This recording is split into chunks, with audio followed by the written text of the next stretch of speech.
ನಮಸ್ಕಾರ ವೀಕ್ಷಕರೇ, 2024ರ IPL ನ 17ನೇ ಸೀಸನ್ ನಲ್ಲಿ RCB ಮತ್ತೆ CSK ತಂಡಗಳ ನಡುವೆ ಯಾವ ತಂಡದ ಬ್ಯಾಟಿಂಗ್ ಲೈನ್ ಅಪ್ ತುಂಬಾ ಬಲಿಷ್ಠವಾಗಿದೆ ಎಂಬುದನ್ನು ತಿಳಿದುಕೊಳ್ಳುವ ಪ್ರಯತ್ನವನ್ನು ಈ ವಿಡಿಯೋದಲ್ಲಿ ಮಾಡೋಣ. ದಯವಿಟ್ಟು ವಿಡಿಯೋ ಕೊನೆಯ ತನಕ ನೋಡಿ ಮತ್ತೆ ಇತರರಿಗೂ ಕೂಡ ಶೇರ್ ಮಾಡಿ. ಅದಕ್ಕೂ ಮುನ್ನ ವೀಕ್ಷಕರೇ, ನೀವು ಕೂಡ RCB ತಂಡದ ಅಭಿಮಾನಿಯಾಗಿದ್ದರೆ ಈ ವಿಡಿಯೋಗೆ ಒಂದು ಲೈಕ್ ಮಾಡಿ. ಮತ್ತೆ ನಿಮ್ಮ ಪ್ರಕಾರ RCB ಮತ್ತೆ CSK ತಂಡದಲ್ಲಿ ಯಾವ ತಂಡದ ಬ್ಯಾಟಿಂಗ್ ಲೈನ್ ಅಪ್ ತುಂಬಾ ಬಲಿಷ್ಠವಾಗಿದೆ ಎಂದು ನಮಗೆ ತಪ್ಪದೇ ಕಮೆಂಟ್ ಮೂಲಕ ತಿಳಿಸಿ. ವೀಕ್ಷಕರೇ, ಈ ಬಾರಿಯ IPL ನಲ್ಲಿ RCB ಪರ ಆರಂಭಿಕರಾಗಿ ವಿರಾಟ್ ಕೊಹ್ಲಿ ಮತ್ತೆ ಫಾಫ್ ಡು ಪ್ಲೆಸಿಸ್ ಅವರು ಕಣಕ್ಕಿಳಿಯಲಿದ್ದಾರೆ. ಅದೇ CSK ಪರ ಆರಂಭಿಕರಾಗಿ ಡೆವನ್ ಕಾನ್ವೆ ಮತ್ತೆ ಋತುರಾಜ್ ಗಾಯಕ್ವಾಡ್ ಅವರು ಕಣಕ್ಕಿಳಿಯಲಿದ್ದಾರೆ.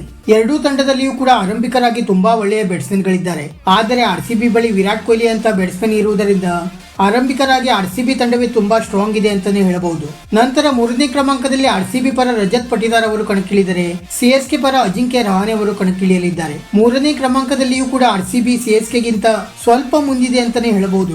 ಏಕೆಂದರೆ ರಜತ್ ಪಟಿದಾರ್ ಅವರು ಒಳ್ಳೆಯ ಹಾರ್ಡ್ ಹಿಟ್ಟಿಂಗ್ ಬ್ಯಾಟ್ಸ್ಮನ್ ಆಗಿರುವುದರಿಂದ ಯಾವುದೇ ಹಂತದಲ್ಲಿಯೂ ಕೂಡ ಪಂದ್ಯವನ್ನು ಏಕಾಂಗಿಯಾಗಿ ಗೆಲ್ಲಿಸಬಲ್ಲ ತಾಕತ್ತನ್ನು ಹೊಂದಿದ್ದಾರೆ. ಆದರೆ ಕಳೆದ ಸೀಸನ್ ನಲ್ಲಿ ಅಜಿಂಕ್ಯ ರಹಾನೆ ಅವರು ಕೂಡ ಅಷ್ಟೇ ಅದ್ಭುತ ಪ್ರದರ್ಶನ ನೀಡಿದ್ದಾರೆ. ನಂತರ ನಾಲ್ಕನೇ ಕ್ರಮಾಂಕದಲ್ಲಿ RCB ಪರ ಗ್ಲೇನ್ ಮ್ಯಾಕ್ಸ್ವೆಲ್ ಅವರು ಕಣಕ್ಕಿಳಿದರೆ CSK ಪರ ಡೆರೆಲ್ ಮಿಚೆಲ್ ಅವರು ಕಣಕ್ಕಿಳಿಯಲಿದ್ದಾರೆ. ಮ್ಯಾಕ್ಸ್ವೆಲ್ ಮತ್ತೆ ಡೆರೆಲ್ ಮಿಚೆಲ್ ಅವರು ಇಬ್ಬರು ಕೂಡ ಒಳ್ಳೆಯ ಸ್ಫೋಟಕ ಬ್ಯಾಟ್ಸ್ಮನ್ ಆಗಿದ್ದಾರೆ. ಆದರೆ ಇತ್ತೀಚಿನ ಮ್ಯಾಕ್ಸ್ವೆಲ್ ಅವರ ಪ್ರದರ್ಶನ ನೋಡುತ್ತಿದ್ದರೆ ಮ್ಯಾಕ್ಸ್ವೆಲ್ ಅವರಿಗಿಂತ ಒಳ್ಳೆಯ ಮಿಡಲ್ ಆರ್ಡರ್ ಬ್ಯಾಟ್ಸ್ಮನ್ ವಿಶ್ವದಲ್ಲೂ ಕೂಡ ಕಂಡು ಬರುತ್ತಿಲ್ಲ.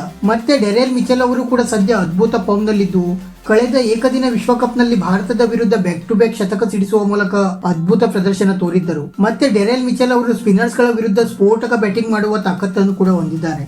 ನಂತರ ಐದನೇ ಕ್ರಮಾಂಕದಲ್ಲಿ RCB ಪರ ಕ್ಯಾಮ್ರನ್ ಗ್ರೀನ್ ಅವರು ಕಣಕ್ಕಿಳಿದರೆ CSK ಪರ ಶಿವಮ್ ಡುಬೆ ಅವರು ಕಣಕ್ಕಿಳಿಯಲಿದ್ದಾರೆ. ಈ ಇಬ್ಬರು ಕೂಡ ಸ್ಫೋಟಕ ಬ್ಯಾಟ್ಸ್ಮನ್ ಆದರೂ ಕೂಡ ಕ್ಯಾಮ್ರನ್ ಗ್ರೀನ್ ಅವರು ಒಳ್ಳೆಯ ಇಂಟರ್ನ್ಯಾಷನಲ್ ಬ್ಯಾಟ್ಸ್ಮನ್ ಆಗಿರುವುದರಿಂದ RCB ಇಲ್ಲಿಯೂ ಕೂಡ ಸ್ವಲ್ಪ ಮಟ್ಟಿಗೆ ಮುಂದಿದೆ ಅಂತಾನೆ ಹೇಳಬಹುದು. ಆದರೆ ಕಳೆದ ಸೀಸನ್ ನಲ್ಲಿ ಶಿವಮ್ ಡುಬೆ ಅವರು ನೀಡಿದಂತ ಪ್ರದರ್ಶನ ಯಾರೂ ಕೂಡ ಮರೆಯಲು ಸಾಧ್ಯವಿಲ್ಲ.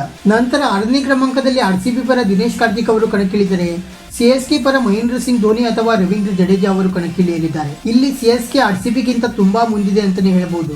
ಏಕೆಂದರೆ CSK ಬಳಿ ಕೆಳ ಹಂತದಲ್ಲಿ ರವೀಂದ್ರ ಜಡೇಜಾ, ಮಹೇಂದ್ರ ಸಿಂಗ್ ಧೋನಿ ಮತ್ತೆ ಶಾರ್ದೂಲ್ ಠಾಕೂರ್ ಅಂತ ಸ್ಫೋಟಕ ಬ್ಯಾಟ್ಸ್ಮನ್ ಗಳಿದ್ದಾರೆ. ಆದರೆ RCB ಬಳಿ ಕೆಳ ಹಂತದಲ್ಲಿ ದಿನೇಶ್ ಕಾರ್ತಿಕ್ ಅವರನ್ನು ಬಿಟ್ಟರೆ ಮ್ಯಾಚ್ ಫಿನಿಶ್ ಮಾಡುವಂತ ಯಾವುದೇ ಬ್ಯಾಟ್ಸ್ಮನ್ ಕೂಡ ಇಲ್ಲ.